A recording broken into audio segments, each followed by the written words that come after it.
Audio Jungle. Welcome, ladies and gentlemen, to the fourth ProTerra Conference on creating responsible and scalable food chain. I think we share a concern that something is going actually not right, not quite right in the food and feed supply chains. We can only create impulses and we can try to do our part, but in the end, it's really the whole sector which needs to engage and which really needs to be aware of the responsibility everyone has. So we really encourage others to follow us and to work together on this very important topic of sustainable soy. We heard from Lidl about the complexity of these global supply chains. That's absolutely true. Sometimes some of these supply chains have 17, 18 levels that we're looking at. They're not simple supply chains. They're very fragmented in some cases. They're global in almost all cases.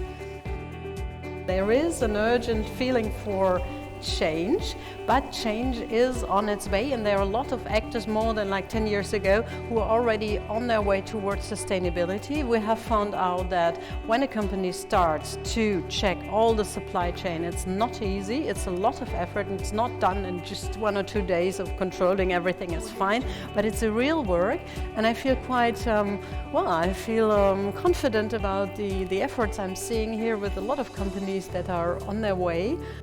Here I see it's highly interesting and very positive to see the interaction between various levels of stakeholders, players from the food chain, and I think it's important that ProTerra plays a strong role in bringing together agriculture, traders, retailers on a constructive path towards sustainability.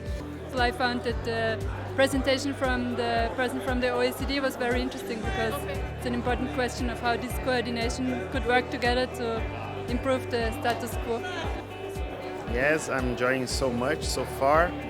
It's a unique opportunity to have the clients, the suppliers, the institutions that are involved in the market all together.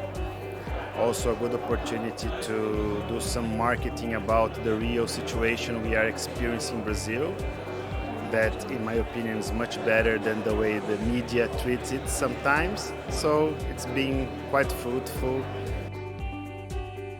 Surveys show that the vast majority of Germans, a very vast majority, over 80%, would not buy genetically modified food. Consequently, German food chains, retailers, are growingly refraining from marketing and offering their clients GMO food. We really believe that we are not discussing the same issues we were discussing when we started in 2006 with our TRS.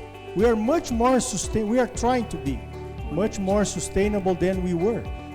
Well, I would like to thank you a lot for your participation to this conference. I hope you enjoyed it. We had incredible discussions today. We really hope to see you at the restaurant campus at 6:30 so we can have dinner and some relaxing discussions all together. Thank you so much, and see you next year. Thank you, Veronica. Thank you.